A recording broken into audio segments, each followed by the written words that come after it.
Trudeau should do is accept the resignation of Judy Erola, Minister of Mines, and Mark Lalonde. Trudeau could have got out of it perfectly easily if he hadn't been in one of his really arrogant scenarios. What Trudeau said was, first time around, yes, this is something we've got to look at kind of carefully and see if the guidelines should be properly enforced or interpreted. Then he lost his temper. Then McEachern lost his temper. And the fact is that this kerfuffle is going to go on. And the reason it must go on now is because it has a smell. Nothing wrong may have been done, but it seems certain that the technical guidelines were broken in the contacts and the knowledge between Alistair Gillespie, ex-Liberal Cabinet Minister, Mickey Cohen, Lalonde's deputy, and Judy Erola. What should I think? What do I think should be done? I think when Trudeau gets back in the House today, he should get up and say, enough of all this nonsense. It doesn't look right. I'll refer it to a parliamentary committee on privilege, because as a matter of practical fact, the committee can hold its deliberations, whitewash the situation, but they could finish up with strong, clear guidelines. Because it is wrong if a former energy minister, Gillespie, goes to his former deputy, says, I've got a good deal, give me $750,000, $1 million in grants and I'll create jobs. Even if it is perfectly proper, clean and above board, it doesn't look right. And while it's silly nowadays in today's climate to talk about the old Caesar's wife syndrome, that still should apply. Okay. From that petty piece of Canadiana, we're going to turn this morning to one of the world's leading authorities on, you guess what, the causes of major international war.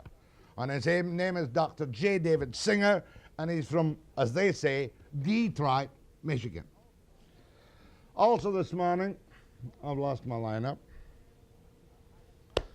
I had planned to have here the chairman of the West Vancouver School Board and also the superintendent. And they were going to be faced up by a knowledgeable housewife, Mrs. Eryl Barber. Funny thing, after making the arrangement to appear in the program, the chairman of the school board and the superintendent are not coming. So Eryl Barber will have her will with these people with the facts as she presents them to me. A pity, but it's just one of these things. Let me see my lineup.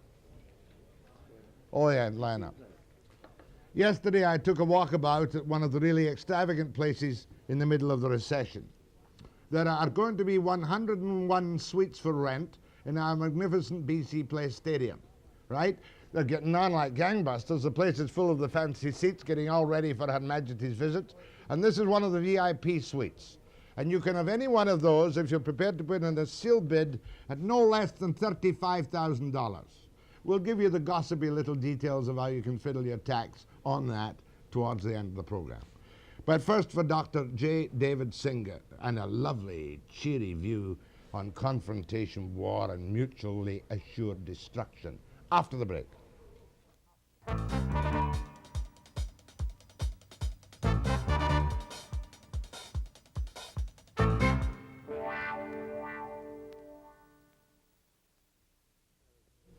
Dr. Singer is from the University of Michigan, political scientist.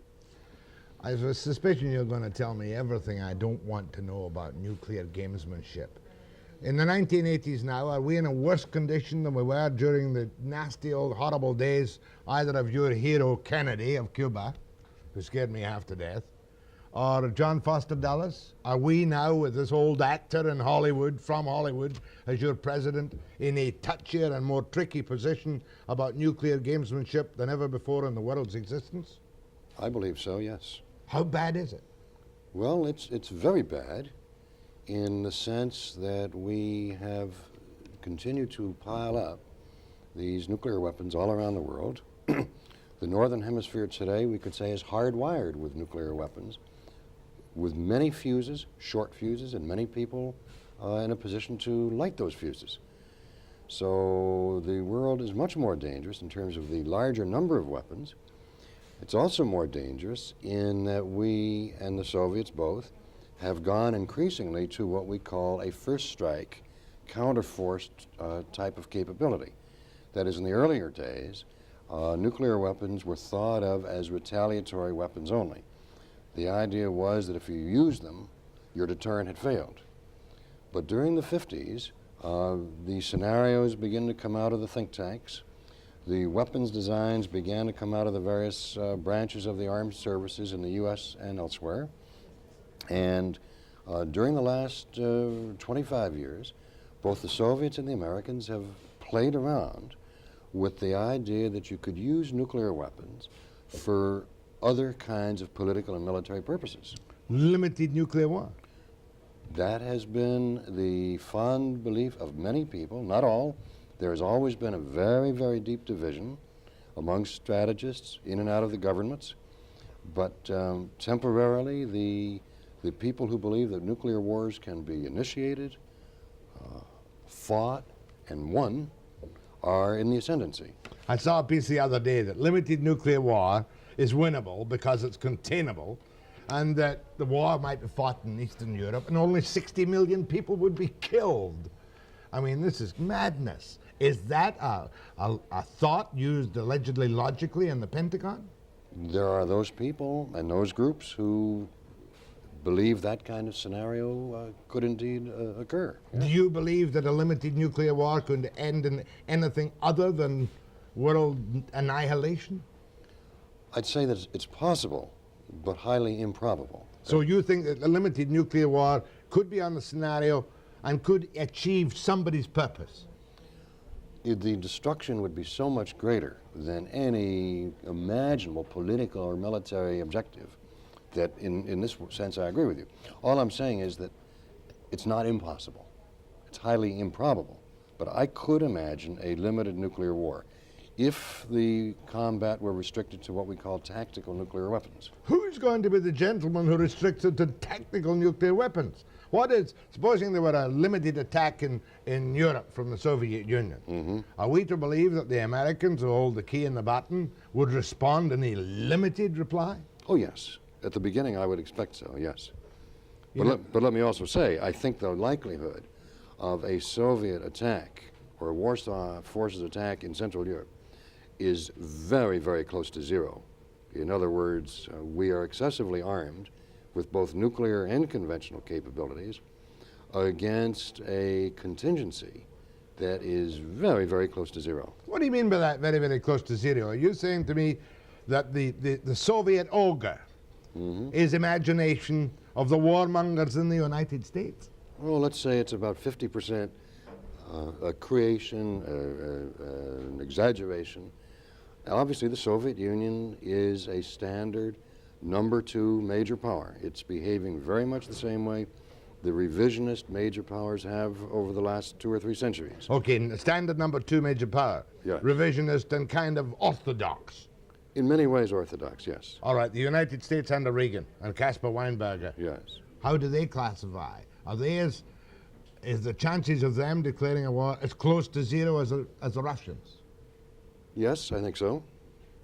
Yes, I think the likelihood of a calculated military attack with either conventional or strategic weapons on the part of either of the major powers is very, very low. You cheer me up, or should that cheer me up? No, it shouldn't cheer you up. Why shouldn't it cheer me up? If you tell me both big boys, Soviet Union and the United States, the chance of a calculated attack is close to zero. Yes. Doesn't that make me feel more confident? Well, it would if we weren't sitting on this incredible powder keg that has all kinds of possibilities of blowing us all up by miscalculation, unauthorized actions, accident, breakdown in the man-machine systems. We have so disseminated the capacity to use nuclear weapons. You see, the folklore has it that only the Kremlin and the White House. Right. That is no longer true, and it has probably not been true for 15 or 20 years. The technology is such, and the strategic and tactical military picture is such, that that power has had to be diffused out into the field to field commanders. You give me 2 options, therefore. You say one, there could be a miscalculation, which could we call that accidental? Yes. And then you talk about the mad fakir or whoever, whether it's Gaddafi or it might be the Israelis in extremis. They might start it. That's a possibility. What do you think is most dangerous possibility? Accidental, or some little country or some crazy terrorist country fighting for its final existence? I think they're both very real threats to human survival. Yes. Can there be any control over these people? Well, yes, there can. From whom? Well, the superpowers had better get moving. But you've got countries like Canada that will flog a can-do nuclear reactor and supply fuel for the drop of a couple of $100 million. That's right. Helped India to make its... Now, there's another area. Yes. India, Pakistan. Yes. How can you control that? Well, one of the things you want to do is put a stop to the proliferation of nuclear weapons and nuclear energy facilities that can produce weapons-grade uranium and plutonium. We're at the sardonic and highly, cynical state that if we could ban nuclear weapons, we'd almost welcome a conventional war. In some crazy way, I think that's right. Dr. J. David Singer from Detroit, Michigan, political scientist, expert in confrontation, after the break.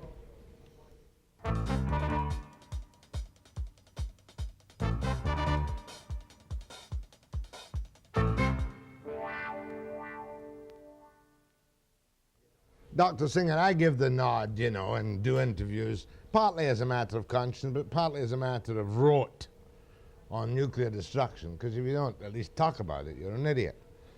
But you're an American. Just tell me what you think of the Canadian government when they flog can-do reactors without proper protection, and when we're apparently willing to let you people test these frightening, tiny cruise missiles over Canadian northern soil. Are we part of the problem? You are indeed. What should we do? Well, I think the issue is not whether the Americans will test their weapons on Canadian turf or not. It's a question of whether anybody should be testing these weapons any place. The cruise missile, particularly the land-based version, because as you know, the cruise missile can be used as a standoff delivery vehicle for manned bombers. It can be used on board ship, and it can be used in a land-based mode. Now, what they want to test primarily is the land-based version. And this is a weapon system that is very, very dangerous, not only to its adversaries, but to those who possess it.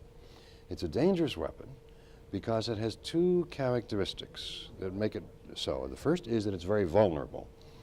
It has to be launched from above ground. And if it can be detected in its launching pad, it's easily knocked out, not only by missiles, but by fighter planes. Secondly, it's a rather accurate weapon. So it has these two characteristics that are considered destabilizing and provocative. I often talk about what I call the provocation to deterrence ratio of a given weapon system. And some weapon systems are relatively unprovocative, such as the Polaris and Trident 1 submarine weapons. They're unprovocative. Relatively unprovocative. Sitting down all around the world ready to destroy the Soviet Union. It's all a matter What's the difference between a Polaris submarine with its intercontinental ballistic missiles and cruise? The difference is that it would be very difficult for an adversary to wipe out most of the enemy's submarine force. We get the point. See, so it's not a temptation. But if the cruise missile is batteried up in Europe, my God almighty, make the Soviets very jumpy. Exactly, yes. Because that just flies above the ground, doesn't it? That's right. It's a very difficult weapon to intercept, yes. But I want to emphasize that all nuclear weapons are provocative to some extent. Some of them do have a deterrent effect. And the ratio is what we have to worry about in the short and middle run. And if I had my way, there would not be any land-based nuclear weapons of any sort. And are you prepared to concede, though, as a political scientist? Now, does that make you a politician? It does not make me a politician, no. Are you prepared to concede, though, that nuclear weapons are necessary? The less provocative nuclear weapons, like the Polaris submarine or the silos, are they necessary to protect us in the final analysis against the Soviet Union? They are not. Are you telling me, sir, that as the West, and the Brits would love to get rid of it, I'm sure, and so would the Germans, and don't know about the French, they're always imponderable. You can't really trust Yes, I'm not sure about the British these days either. Yes. Oh, I mean, given a chance, I'm sure they'd get rid of the defense expenditures. Well, not with this government. With Maggie Thatcher? But not with Maggie Thatcher. Are you prepared to tell me that unilateral disarmament by the West would lead to the removal of nuclear threat altogether? Oh, no, that would be much too ambitious. I am saying that there are a number of unilateral moves that could be made by the West that would enhance the security of the Soviet Union and of the West. You're talking about the application of common sense. I'm talking about the application of common sense, nicely put. Okay, if you had if you could somehow or other get a really competent leadership, which we don't have, and I'm not too pleased about your people, what would they do? Common sense application. The first thing they would do is accept the Chinese and the Soviet proposals that have been made often for an agreement, a purely verbal agreement that says we will never use nuclear weapons first. A no first use declaration is the first step. Can you believe any politician who says that? Well, the point, of course, is that it is only an articulation. But the Soviets and the Chinese have so said. They have said often, yes. And Reagan says what? He says no. And his predecessors have said no. And they've invoked all kinds of very complicated military and political scenarios to justify why the Soviets can get away with such a position and the West cannot. So the first point is they all get up and say motherhood. We will never make the first strike with nuclear weapons. That's right. That's the first step. Second point. Second point. In the West, we decide against deploying any additional land-based missiles. That is, we forget MX, and right now in the United States, the Scowcroft Commission is examining this very question. Now, their mandate is to examine alternative basing modes for this new missile system, but including the possibility to forget the weapon entirely. Now, of course, that's my position. AMX is a multiple reentry warhead, is it? That's correct, yes. And it will probably be a more accurate delivery vehicle than any other existing land-based or sea-based. First motherhood, second no more deployment. Now, do the Soviets deploy intermediate range missiles in Europe? They do. But you would accept that. No more by them, no more by, quote, us. That's right. Well, of course, that means that the Western powers should also forget about putting the cruise missile and the Pershing II missile into Western Europe. Because, as I've already said, these weapons are even more provocative and even more destabilizing and even more dangerous than Atlas and Titan and Minuteman I and Minuteman II. What about that crazy thing you have with all the trains running around in circles somewhere in the United States? Did you put that system into effect? Fortunately, no. That was considered one of the options for basing the MX missile. The idea being that if you moved it around a lot, the Soviets would not know where they were, and you'd have some empty cars and some empty silos. And They'd just use more bombs. You've got it. Yeah, it was an absolutely harebrained scheme. Next step. Next step is a freeze on the production and on the testing of nuclear warheads and their delivery systems. We have still got the freeze and testing in the atmosphere, don't we? Except for the French, I presume. That is correct, yes. How old are you, Dr. Singer? 57. Do you think you'll live to see such a Valhalla from your politicians, even in words? It's a long shot, but I think we've got to push for it. Your questions to Dr. Singer after the break.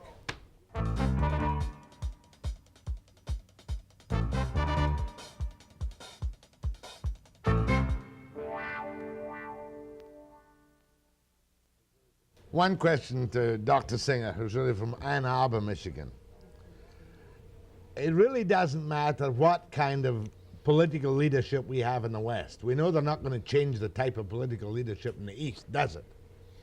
I wouldn't agree with that, no. The type of person is not going to change very much. But the policy... You've got to be somebody you've got to merchandise. It doesn't matter about his IQ. Can you sell him? That's all that matters. Well, but you can't merchandise just anybody. And they had a hard time merchandising Reagan, but they pulled it off.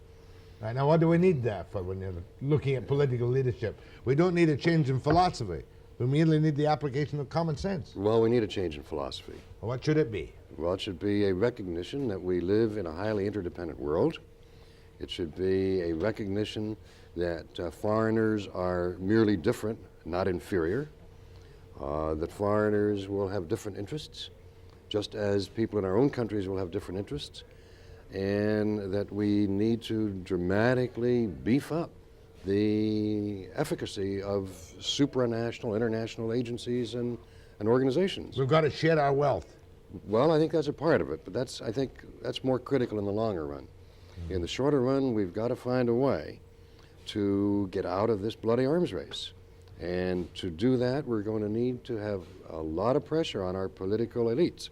I was just watching Jessica Safich on Frontline the other night, and you can see the venality of congressmen or whoever they are, the same as here. They don't give a damn about it as long as they get $15 million worth of jobs in their bailiwick. They couldn't care less about the nuclear implications. Well, they will only start caring about it when the constituents start to care and let them know. And now we want jobs. We don't care about nuclear war. We want arms jobs. Right. We're hungry. We're depressed. We're in a recession.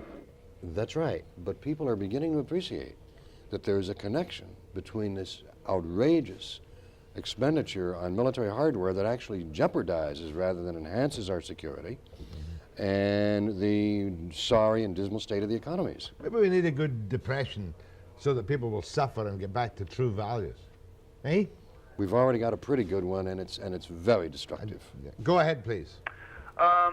Yes, Dr. Singer, you said something about Soviet Union as reacting as a typical second power over the past 300 or 400 years. Perhaps you could expand on that, please. I didn't say 300 or 400 years. He said strong number two power who are in any danger of causing a nuclear war at the moment. No, I don't want to say that either. No, I'm saying that the Soviet Union is a slightly adventurous, revisionist power trying to consolidate its military, political, and economic turf, trying to consolidate a sphere of influence, and in so doing poses some threat to the Western world. There's no question about that. The question is how to respond to the Soviet threat, and the caller is quite right. The Soviet Union is behaving very much, let's say, the way the Germans did in the late 19th century as they were trying to move from a subordinate, marginal position in the great power game to a more central and dominant one. They took chances. They were adventurous at certain times. They were cautious and prudent at other times. The political and foreign policy elites are playing a game. Well, you alluded to it earlier. It's a game of brinksmanship. It's a game of demonstrating credibility. It's a game that says, we are more willing than you to risk and accept the costs of war. But we must accept the real politic of the adventure in Afghanistan. There's virtually nothing we can do about that. That's their turf. They're going to keep it. Same as Poland is their turf, and they ain't going to let them off the hook altogether, are they? I suspect you're right on that. And of course, by the same token, the Americans in their sphere of influence, for example, in the Caribbean and Central America, or in Western Europe. Cuba. Kennedy. Yes. But the point I want to make about the Soviet Union is that if you try to explain and understand its foreign policy in terms of the official ideology, you're not going to get very far. That is, people say, well, you're dealing with communists and they have this dogma about global domination. In my view, the Soviets are no more interested in global domination than, let's say, the United States or France or England. Go ahead, please. Yes, Dr. Singer, I'm afraid you're going to have to put me down as one of those agnostic cynics who takes cash and lets credit go. Because if we listen to the stuff that you're handing out this morning, I guarantee you the next turf of the Soviets will be the oil supply of the Western world in Saudi Arabia. And how do you think you would have fared out, Dr. Singer, in Joseph Stalin's pre-World War II Russia when Stalin signed a non-aggression pact with old Adolf? Would you have been one of the 30 million that died believing and trusting that old Adolf will never attack because he signed his name to a crummy piece of paper? Good question. Good question. It's a little bit on the rhetorical side, I might say. I am certainly not one who has... Rhetoric is history, Dr. Singer, and it's only fair that we adhere to the principles and lessons of world history, which you conveniently seem to ignore. Oh, no, to the contrary. I've spent my adult life trying to learn the lessons of history, and you can't learn them. Well, by what you say, you sure haven't heard or learned a hell of a lot, have you? Hold on. It's always very convenient to ransack history and pull out a single case in order to make your ideological point. Now, what I'm concerned about is how the West can cope with this very genuine Soviet threat. And certainly I don't in any way advocate reliance on a piece of paper. What I'm advocating is a set of intelligent decisions, prudent, to use your expression, Jack, common sense decisions, that reduce the strength of those people on the Soviet side Who want to? who want to go. I mean, there are, our caller talked about Stalin. There are lots of potential Stalins still in the wings in the Soviet Union. But how will you verify what the Soviets are doing with their military weapons inside their own borders? You're off the How are you going point to a verify little. that? You're off the point a little bit. Your point, surely, Dr. Singer, is that you take these common sense steps to remove the tactical need in the Soviet Union for extravagant, hysterical steps. That would be one way to put it, yes. The caller is worried about verification. Well, the caller has obviously got a whole list of reasons why we should continue this insane arms race. He obviously is in favor of continuing this insanity. And what I'm trying to discuss here are possible solutions, ways to get out of this mess before we blow the whole world up. That defense is a good offense. Thank you. Goodbye. Thank you, sir. He'd push the button tomorrow. Mind you, I remember, I was a boy reporter when Chamberlain was standing there waving, "I have in my hand a piece of paper which guarantees peace in our time." We all knew it was phony. Go ahead, please. Yes, I am in favor of the testing of the guidance systems for the cruise missiles, and I'd like to know why that Dr. Singer thinks that by making our missiles inaccurate, that we are more secure. I don't see the logic in that. That's Okay. very nicely put, because that is exactly my point. That an inaccurate weapon is one that does not threaten the other guy's weapons. It also doesn't do any good either. Well, yes, it does. Well, how does it do? If you have to, not if you have to use it, it doesn't. The whole idea of nuclear I weapons. don't want to see it used, but if it has to be used, I want it to hit the target. Okay. I don't want it to miss. The point, though, is if you can hit the other guy's missile silos or the other guy's military targets, he is under tremendous pressure to go first. If all you can do is retaliate against his factories and his cities, you reduce his temptation and his incentive to go first. And what you want is for both sides to have weapons that are relatively invulnerable and relatively inaccurate. More with Dr. Singer after the break.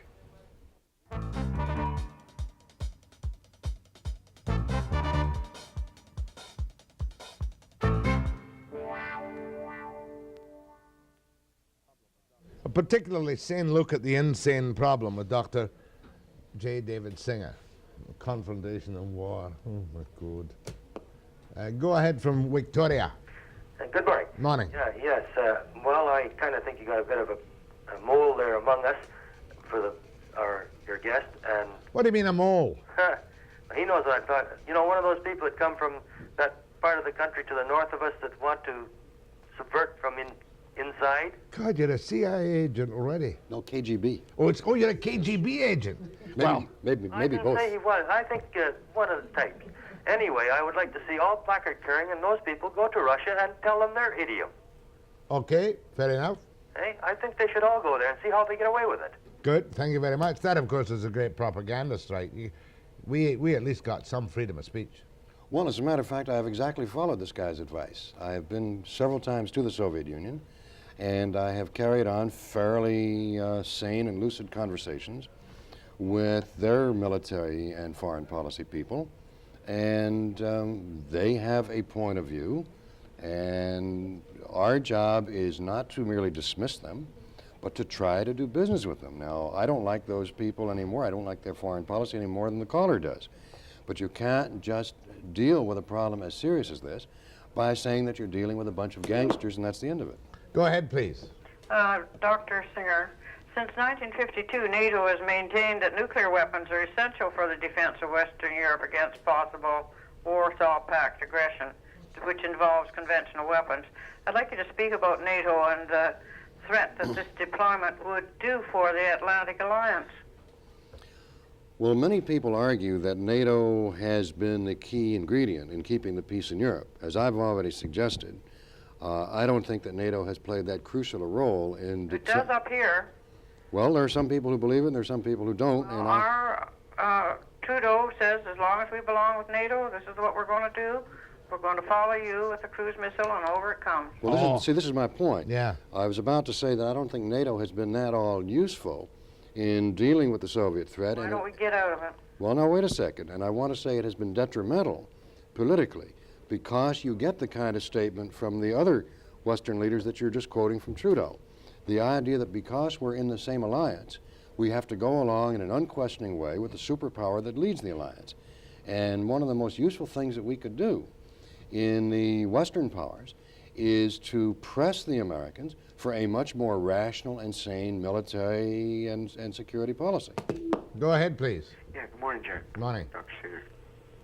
I was just wondering, okay, like you're trying to reduce the arms and all that. What difference does it make? Because there's still enough to blow up all the world and all that. Mm-hmm. So what difference would it make if they reduce it or increase it? Well, the numbers do matter, but more than the numbers, what matters is the type of weaponry and the way in which it's deployed. As I've already suggested. Okay, like this. Okay, you're talking about accuracy and hit and miss deal, and I'm just saying, okay, it's not the bomb, it's not the missile that's going to kill people, it's the radiation, right? To alarm both. Yeah. Okay. So what's the difference? If they reduce or To remove the provocation of certain unstable weapons. That's Is that right? There are some weapons that are more destabilizing than others. Go ahead, please. Yes, you touched on something I was going to ask about, that PBS frontline program on the military-industrial complex and the stormtrooper approach to government military contracts. Now, what can we do with such an overwhelming opponent? Canada is involved, of course, in some of the contracts. What do you mean do with such an overwhelming... Oh, the military... the military Yes. industrial. Yeah, that's a very good question. The only good thing that Eisenhower ever did that I recall was the military-industrial complex warning. Do they still run the states? Do you say run? Do they run it? That's a little too strong. But I would be prepared to say that the military, industrial, academic, scientific, engineering, labor union complex has something approximating a stranglehold on U.S. national security policy, and as a result holds hostage the people of North America. And I would even go further and say holds hostage the people of the Northern Hemisphere. It's a coalition that is unholy because it has so many components and so many elements. Everybody, to some extent, is part of the problem. And until we begin to think through the ominous implications of going along as we go along and accepting these simplicities and these ideological foolishness about you can't do business with the Russians, you can't trust them, and so forth.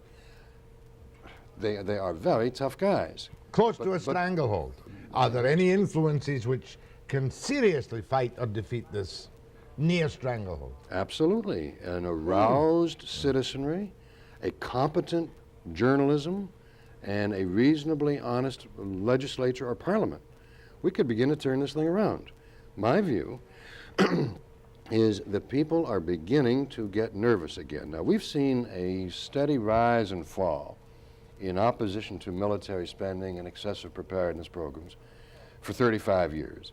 This time, the peace movement looks a little better to me than it has in the past. This time, I'm finding a kind of sophistication. People are doing their homework. They're paying attention to political tactics. They're paying attention to weapons technology. They're not going to be bamboozled by the guy who says, look, Buster, if you knew what I know, you wouldn't say anything like that. We have access to top secret information, and we know that the Russians are up to this, and we've got to do that, and so forth. That kind of stuff, I hope, will soon be by the boards. From Victoria, BC, go ahead. Good morning, Jack. Morning. I'm an educated Glaswegian that comes from Hamilton. I'd like to say to Dr. Singer that why is it that the cruise missile, the excuse that the United States is using, that the terrain in Canada is similar to Russia, and they want to use Canada as the practicing point.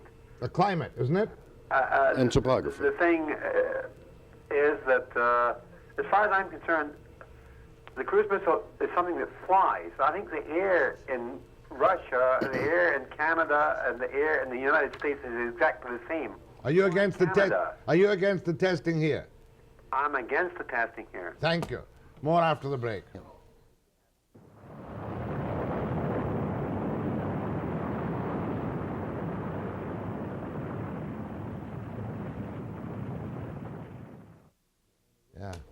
Good questions this morning, Dr. Singer. Excellent. Goes to show. It goes to show you've cultivated an attentive and well-informed audience. Either that or they've cultivated me. I'm not sure which. Go ahead, please. Yes, good morning, Dr. Singer. Right. Hello? That's you. Go ahead. Good morning, Dr. Singer. I've got a few things I'd like to ask you. I feel that history repeats itself as a student of history, and if you look from the Russian position, they've invaded Hungary, Czechoslovakia, Poland, Cuba, Angola, Ethiopia, Afghanistan. How can you deal with people like that without dealing from a position of strength? Well, that's an interesting rhetorical question. Your historical facts are correct, but the inference... What's wrong with a rhetorical question? Well, it usually clouds close analysis. The point is that It repeats itself, no matter what, throughout Okay. the last 2,000 years of recorded history. Let's get back to it. Yes, I've heard all these tales before. You're quite right. You want to be able to deal with the Soviets from a position of strength. Okay, the other thing is, we know that we have to deal from a position of strength, and I laud you. I would love to see nuclear disarmament, and I would like to see the land-based missiles destroyed myself. But the cruise missile, you say, is a first-strike weapon. How can it be a first-strike weapon when it only travels at 650 miles an hour? Well, the flying speed is by itself only a minor ingredient. Well, we know it travels below Just a the minute. radar screen. Yeah, just a minute. Yeah, that's one of the arguments. First of all, I do not say that the cruise missile is a purely first-strike weapon. I say that all weapons have a mix of first and second-strike characteristics. And I'm saying those weapons that are heavier on the first-strike characteristics are those that we should not build and not deploy. And if we will put a stop to this kind of idiocy, conceivably we can generate on the Soviet side some interest in doing likewise. Well, are you familiar with the National Security Agency's report that by 1990 there will be a terrorist nuclear strike? Don't you think that we should be more concerned with the idiots of the world? I'm glad to hear you worry about that. But you see, we should be with the Russians at the present time. I mean, we should tie the Russians up economically to get them to deal with us, open free trade with them, right? Get them to depend on us so they won't be so damn distrustful. Very good. I'm all in favor. In one way, of course, to encourage this kind of reciprocal and mutual interdependence is to eliminate those weapons that jeopardize their survival and jeopardize our survival. And there are certain kinds of weapons that are particularly dangerous in that particular respect. Terrorist strike by 1990s? Probably even sooner. You mean a terrorist nation? Well, it can be a terrorist nation, or it could be a political faction. It could be a small group of crazies. But you see, one of the points I want to make, everybody seems to think that as long as nuclear weapons are in the hands of the U.S., the French, the British, the Chinese, and the Soviets, these are responsible, sane political leaders. That is just not so. If these were sane people, they would not have deployed the numbers and types of weapons they have deployed. And to draw this crazy contrast between the industrial states and the developing states that will soon have nuclear weapons capabilities is to deceive ourselves into thinking that the problem is them, not us. The problem is very much us. The proliferation of nuclear weapons around the world is a direct linear consequence of the fact that the superpowers and the NATO allies and the Chinese have continued to engage in vertical proliferation. We keep stockpiling these weapons. We keep going to nuclear energy as an alternative source of power. And every move we make in that regard makes it that much easier for other governments and other factions and other political movements to get access to nuclear weapons. Good answer. Go ahead, please. Hello. Yes. Look, Singer has at last made a very important point. That is that the danger from nuclear weapons is from the people that deployed them. And the people that began deploying nuclear weapons was the USA. Now, we've got more weapons than at present than we need to kill everybody. So people that want another weapon lead us to suggest that there's a criminal conspiracy here to destroy life. And that is the effect of the nuclear weapons. And the people behind major governments have always had influence to create wars. World War I and World War II were not created by communists.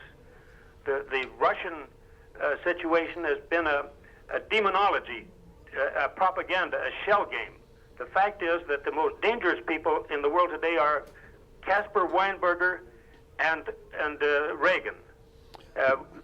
Weinberger has signed a document which says that the U.S. is preparing to fight a nuclear war. Hold it. Good point. Caspar Weinberger and Reagan are the most dangerous individuals in the world today, eh? Oh, I wouldn't buy that. Well, I would. No, they are very dangerous people, but what makes them dangerous is their interaction with their Soviet counterparts. It's not that Andropov and his crowd are a menace or that Reagan and his crowd are a menace. It's the fact that these two political groups are interacting with one another in a way that permits all these other interest groups to pile up these very dangerous weapons. Singer, the fact is that Weinberger in January, it was published in the Vancouver Sun in January, that Weinberger had signed a document which indicated that the U.S. is not particularly interested in coming to terms with Russia, but they are preparing to fight a nuclear war. Well, that's one interpretation. The fact. Well, that's what it said in black and white. Well, Just a minute. Carry on, Doctor. I'm sorry, it did not say that in black and white. It did so. Comrade, I'm sorry, but I've also read the document. It's called a defense directive. That's right. And the idea is that the Americans are considering a wide variety of nuclear war scenarios, including the limited nuclear war scenario to which you allude. That's correct. It does not say directly that there is no need to and no interest in coming to terms with or doing business with the Soviets. On the other hand... Then may I make the other point? Just a minute. Finish, Doctor. If you judge by the weapons that they produce and deploy, such as the Cruise and the MX and the Trident, then their purpose is made clear. No, that's not correct.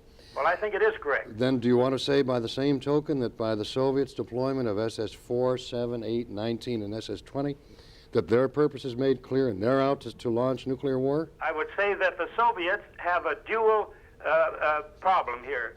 They have psychopaths in their hierarchy the same as we do. But over the years, Soviets have been reacting to the dirty tricks and pressures put on them by NATO. I would just close that by saying that the picture is a much more symmetric one than our caller has indicated. Well, at least you've raised our consciousness this morning, Dr. Singer. I wish you well. I wish us all well. Well. But the odds ain't all that good. The odds are not good at all. My thanks to Dr. J. David Singer from Ann Arbor, Michigan, who is an authority on the causes of major international war. It gave us something new to think about. Next, from the sublime to the ridiculous. Been a walkabout at BC Place yesterday, which I rent myself a $35,000 a year box. Maybe after the break.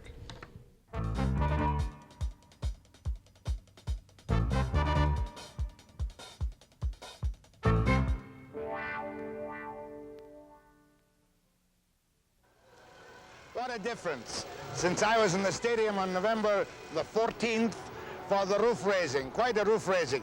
And what a difference there is now. Almost all of the seats are in. And there's a man here I want you to meet. And his name is Warren Buckley, the marketing manager of BC Place. Congratulations, you're doing a hell of a job in the stadium. Thank you very much, Jack. Now, before I carry on any further conversation, I'd like to ask you to put the cigarette out. We're in a no-smoking area here. You mean the whole place is no smoking? I mean the whole place is a non-smoking area, but there is a very, very special place that perhaps I could take you to one of our private suites where you can have your cigarettes. What do you mean a private suite? You want me to buy a pig and a pork? No, I want you to buy one of our Pacific Rim private suites that I'd like to have you take a look at. How many are you building? Well, we've got 100. We've got the availability in the stadium, Jack, to build 101, but we're committing before opening day to 45. And I presume you have some display suites open? We've got 3 display suites back behind us up there with 3 different decor styles. And you're telling me I can drink? I'm telling you, you can drink and you can have your cigarette at the same time. And generally carouse only if I buy it? Only if you lease one of these, that's right. That's not fair, but let's go and see these suites anyway. Okay, no smoking down here. No smoking down here. Quite brutal. Okay, now we're walking along the private concourse, the club level, is that right? An exclusive club level, Jack, and I'd like to show you the international suite right here. Right, let's go. International suite. Jack, I'd like you to meet Harry Reno, our general manager. Hi, Jack. Hi, Harry. This is Jane Forbes, our private suite administrator. You're going to give me the pitch That's right. on I'm why gonna give you- everybody who's anybody must have a private suite That's at the right. stadium. Okay, let's sit down. Take my hat off. And then, of course, I've got to comb my hair. Oh, of course. Lost my comb. Got to comb my hair. Okay. Right, I am now, is this the cheapest or the most expensive of the suites? This is neither the cheapest nor the most expensive. It's the international suite. And this is the most sophisticated. Is that why the glass roof? That's right. That makes it sophisticated, That's doesn't right, it? yes. Okay, before I get down to Casey's with, your name again? Jane. Jane, I want to talk to Harry. You run the whole place. That's right, Jack. Harry, how are you going to get rid of these suites? I mean, how can people bid for them? Give me the physical score in case some of our wealthy banker friends and breweries are listening. Right. Well, we announced today a process whereby we would invite people to secure a bid package by contacting BC Place. We'll be advertising that address to which they can address themselves to. And by depositing $150, they will receive a bid package that will include all of the details. We then will take all the interested people on an escorted tour, which Jane will handle. I'm going to get one, too. All right. And she will provide those people with all the details of coming in and examining these model suites. Just like selling a home, Jane, eh? That's right, yeah. What's actually in the suites? Just a bar and a couple of couches and a television set? No, you get all of what you see here in the suites, except for the flowers. But you don't get room service? You can have room service if you want. Certainly there will be catering available and bar service. In other words, if I belong to a big fancy company or a wealthy bank or something, I can phone up for room service and have my steak and my fries and my champagne delivered? You can have whatever you want delivered. Now, how many suites altogether? I'd like to add, Jack, too, that the price also includes the season tickets for the Lions and the Whitecaps. With one exception. What's the exception? Pop concerts. No, those tickets will be extra, that's right. They'll be extra too, will they? Yes, they will. So for my bid, what's the minimum bid I must make? Minimum bid would be $35,000 a year on a 3-year lease basis. And the bids would be submitted to us on the 22nd of March, a sealed bid process. On the 23rd of March, I will open the bids. I will be accompanied by representatives from Thorne Riddell. We will list these bids in their order of bidding, the highest bidder first, and that party will have the first opportunity of selecting the box of their choice, either their location as well as their style. Tell me this, Jane. Supposing somebody bids $50,000 and another company bids $35,000. Does everyone have to bid $50,000, or do you get your price according to where you are on the totem pole? I'm not sure I understand. Well, if he bids $50,000 and I, being a two-bit fellow, only bid $35,000, he pays $50, but if I'm low enough down, do I get mine for $35? You get a choice of suites that's left after the $50,000 one has had his choice, yes. So the highest bidder gets a choice of suites? That's right, Jack, and then it goes in descending order. The next one down chooses second and so on, so that if we do get down to the 45th bidder is bidding $35,000, then you'll have your choice after 44 parties have picked ahead of you. I'm stuck with that for 3 years, whatever my price is. You can enjoy the Pacific Rim Suite for 3 years, that's right. Okay, give me we're in the international suite. Yes, we are. Sophisticated suite. Sophisticated. What's the pitch on this suite? The pitch on this suite is you have suede wallpaper. I always wanted suede wallpaper. Did you? What And else? velvet. This would appeal to the businessman who's used to the corporate boardrooms. Well, it was before the Depression, the recession. It was before the recession. Okay, that's so right. I've got suede wallpaper, I have a Suede, mirrored velvet, roof, which is that's very right. esoteric. That's right. You have the velvet sofas. Velvet sofas. And the marble appointments here. Marble apartments. Do I have to stock the liquor cabinet myself? You have to phone down to room service for it. Oh, you can't bring in your own stock. No, not allowed. Harry, liquor board inspector, I am for the moment. Can I drink out in the balcony, or can I only drink? Can I smoke out in the balcony, or can I only drink and smoke within the confines of my private unit? Well, let's get them straight, Jack. You're a liquor board inspector, so we'll deal with the liquor issue first. Very soberly, too, I'm warning you. Yes, we would expect that the liquor that would be sold in these private suites would be consumed only in the suites and in the immediate confines of the suite. As far as smoking is concerned, that policy has been announced, and there is to be no smoking in the seating area, inside these suites, there would be no restrictions on smoking. Is it my home, really, while I'm here? Or can I use it during the day, or is it only for the time the game is on? You can use it from 2 hours before the game until an hour after the event. Until an hour after the event. Yeah. I believe you've already got a fair number of people who've had these expressed interest and sent you $150. We have 165 people who have expressed interest. We're Okay. waiting for them to send their money. 165? That's right. They have to pay the whole thing in one lump? They have to pay $150 to receive the bid package. Oh, and then when they're And then when 35,000, they bid, whatever they bid, they will pay various. Their bid has to be accompanied by a deposit. Are these private suites with all this wonderful service and beautiful surroundings, are they tax deductible for a corporation? I believe they are, Jack. Any reasonable entertainment expense that a company incurs is deemed to be deductible, and if you amortize the costs of these suites, including the tickets and the entertainment that go on with the number of people that would be entertained and the frequency of that entertainment, yes, it would be deductible. I see. Any other tips I want? No, I want you to take me on a little tour. We'll leave the sophisticated. Do you have a country boy suite? We have the Canadiana, which is probably the one that you would classify as the country boy suite. All right, we're going to have a look All at right. it. Okay. Just a little glance in the door. Ah, This is your I think country this is boy my suite. suite. This is the country boy. This is called the Canadiana, Jack. Lots of oak, lots of nice Oak, yes. oak and rustic furniture. Do have a seat, ma'am. Thank you. Little oak table. That's right. Well, nice bar. What do you think you'll get, Harry? Harry, come on, stick your nose in. What do you think you'll get? What'll be your highest bid? You any ideas? No, I haven't. It'd be interesting to see. What do you think, Harry? I don't want to say, Jack. I don't know what that highest bid is going to be. I know that there's some interesting stories about people who own private boxes in other stadiums, but we've set what we consider to be a very realistic minimum price. Well, don't leave me hanging. What are the interesting stories from other stadiums? Well, if you check with Texas Stadium down in Texas where all those big oil men are, they talk about someone who's just sold their private suite in Texas Stadium for $650,000. Well, we got to have a winning team before that happens. Well, that's not my department, Jack. Legal question to either one of you. If I own a 3-year lease and suddenly the baseball team comes in and values go sky high, or the Lions happen to win something by chance, can I flog my lease? Can I sublease it at a profit? Only with the permission of the owners. Only with the permission of the owners of BC Place, of the stadium. That's right, Jack. So it might be an investment if we happen to get a winning team in this town at some time in the future. Very good investment, Jack. Okay, Jane, let's order something for room service. Perhaps just coffee. All right. My thanks to Jane, whose last name is? Forbes. Forbes. And to Harry Renault, a man whose face you'll see more and more in the future as the guy who runs the stadium. Thank you, Jack. It's nice having you here today, and I know you'll be back many times. Well, I hope some of my VIP friends invite me in occasionally. Otherwise, I'll have to go and sit in the BC Place box and put the arm and Alvin there on.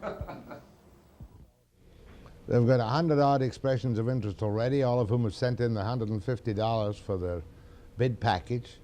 They're going to have 45 ready by the time the stadium opens, and you can bet your bottom dollar, recession or no recession, that each and every one of these 101 suites will go at annual leases of from $35,000 to $50,000. $50,000, the high bid, gives you a choice of location. And they tell me that's very important if you're watching a baseball game. I don't know. I've never seen a baseball game, and I'm never particularly keen on seeing one either. Anyway, the stadium's going ahead with great gusto. Now, I had hoped that the chairman of the West Vancouver School Board would be here this morning, and the superintendent, Mr. Carlin, but they can't make it. And so I have Eryl Barber here on her lonesome to tell me precisely what she thinks of the West Vancouver School Board and their misguided plans to close certain schools. After the break.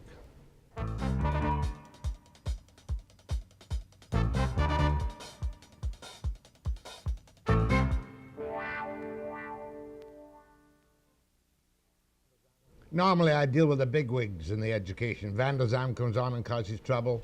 Bejan comes on and causes trouble. Keane comes on and causes trouble.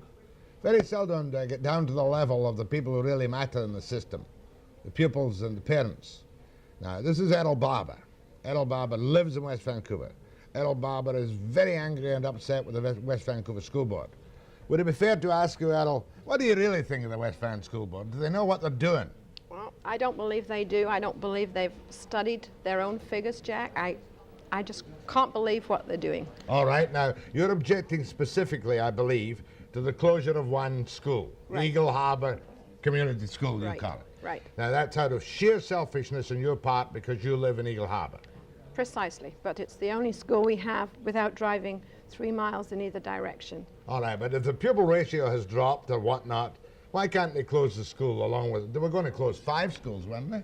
Well, they were going to close 5. They are going to close 5, they say. It's in one blanket recommendation. They won't split it up. They won't consider each individual school individually. We object on our school in that we are a growing community. Since 1971, from the census, from 71 to 81, we ran it through the computer. Our houses have increased by 62%. How many children are at the school now? 130. Is that enough for a school? Yes, it is. Now, is this just a school which lies empty the rest of the day, the rest of the night, the rest of the week? No, sir. Our school is jumping from 6:15 in the morning till about 10 o'clock at night. We've got wake-up fitness from 6:15 right through brownies, badminton, soccer, family badminton, the whole place, drama, after-school programs for the children. The place is busy from morning till night. All right, now that perhaps is a selfish and a properly selfish and good interest to keep you at school, but there are certain things which make your hair curl, if it's not already curly. Right. They're trying to do what? They want to cut half of 1% of the total budget. Right. When they, in fact, added 33% to the budget almost 12 months ago to the day, by increasing very sneakily through the board before Mr. Bennett put through his stabilization program. They hastily pushed through their pay hikes. 17%. Whose pay hikes? The trustees' pay hikes and the teachers' pay hikes. 17% to the school trustees and 16.9% went to the teachers. You don't mean the school trustees? Yes, sir. No, not the trustees. You mean the administrators? The administrators and the trustees. Now, what would that mean? How much would the administrator, or the superintendent of West Vancouver School Board get now with his increase? I believe $82,000. $82,000 a year. Right. Now, you're telling me that on the day that Bennett brought down his guidelines, they brought through, it would be an arbitrated increase for the West Vancouver school teachers, wasn't it? 16 point some %. Right. That was in the halcyon days, and nobody hesitated in taking it or giving it, did they? That's right. Now, what did the administrators get? I believe they got 17% increase. On what kinds of salaries? You say 80,000 thereabouts for Ed Carlin. That's right. That- Well, the principal, our average principals earn about $60,000 at the moment, which if you work it to an hourly basis, because of the fact that they don't work for several months of the year, comes to $60 an hour. Are you telling me that you consider that last year's arbitrated wage increase or negotiated wage increase was scandalous from your point of view? Absolutely, yeah. Especially when they're now turning around to close schools which affect the lives of 1,000 people to save a half of 1%. All right, now, well, how much did the increases cost last year? Let's deal with it quite clinically from a parent taxpayer's point of view. The teachers' budget, the teachers' salaries went from $11 million, put up the budget to $14 million. $3 million in extra teachers' salaries. Right, out of a total budget of about $17 million. All right, now what about the administrators' salaries? That's about they total about $500,000 of the budget. They took $500,000 extra. Right, no, not extra. That is what the total administrative. All right, this half of 1% would save how much? $100,000, which is more than they spend on paper clips if you look at their budget, incidentally. More?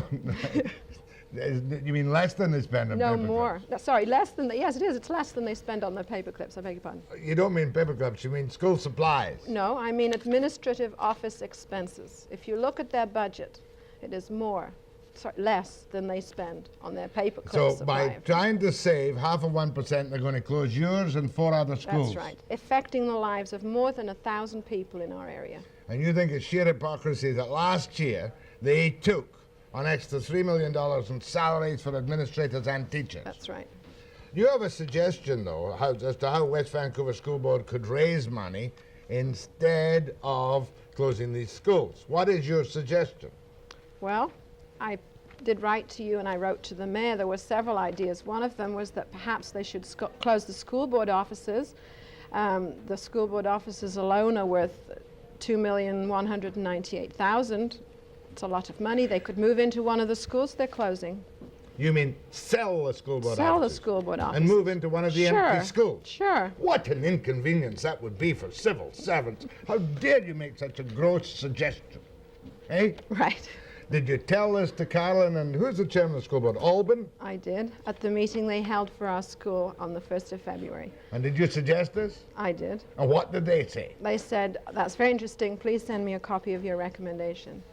Now, the school board recommends closures of, you say, 38% in the elementary schools in West Vancouver. What will the cut be in administration? I've no idea.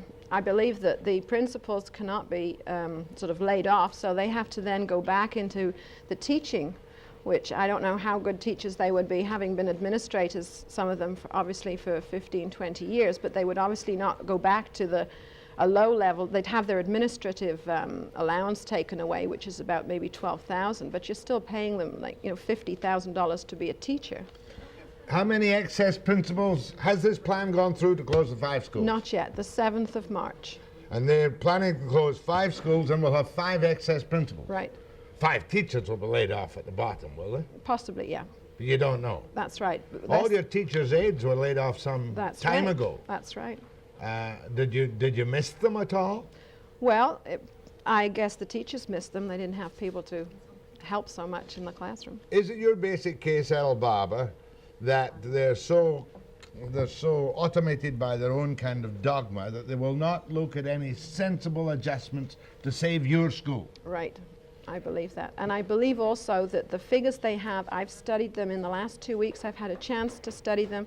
They have not taken into consideration a lot of things that they should have taken into consideration. You mean the enrollment is up at Eagle Harbour, not down. Mm-hmm. They're basing the whole of West Vancouver in one case, and they haven't looked at each individual area.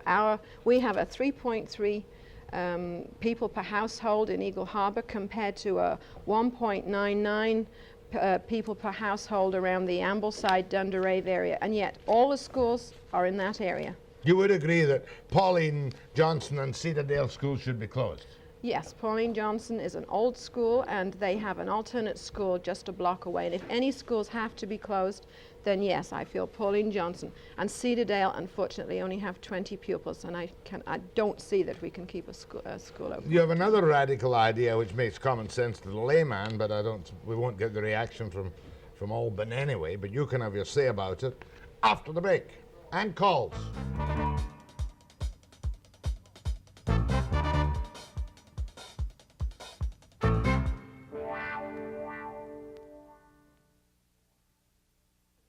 Eryl Barber, West Vancouver House. How many kids do you have in school? 3. 3. Just want to make one point, and that is you're away out to Eagle Harbour.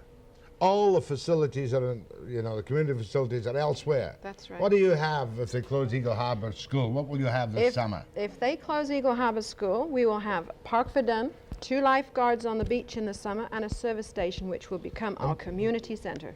Service station. And where will the children have to go to school? They will either have to be bused 3 miles to Glen Eagles or 3 miles to Caulfield.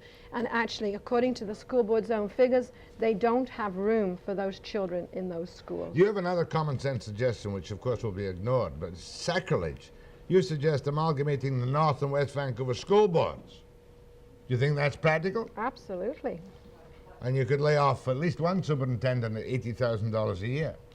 Instead of 2. That's right. Have you done any numbers comparison about the total pupils in North Van and West Van? No, I didn't get that far. It could be done, couldn't it? Okay, telephone calls to Eryl Barber, troublemaker from West Van. Go ahead, please. Good morning, Jack. Good morning, Eryl. I wonder if you can tell me, Eryl, have there been any bus routes, etc., organized by the school board to get our children safely to school? Someone suggested sending them on the trail, which is 1.5 miles long, and it is very dangerous. Are you an Eagle Harbour mother? Yes, I am, sir. Do you agree with Eryl Barber? I certainly do. There's no way I would send my children along a trail 1.5 miles long with bears and possibly molesters. where there are no houses for these children to go to. Have they offered a bus service? Not so No, far. they haven't. Okay, ma'am. Thank you very much. Go ahead to Eryl Barber. Good morning. Mrs. Barber, I can see your point that the school board is possibly making a poor decision in closing a vibrant school in a somewhat of a growing community and leaving some open in some of the older, more static parts of West Van. But my gosh, don't blame the problem on the teachers and on the fact that they got a salary increase that in the pre-recession days was the going rate.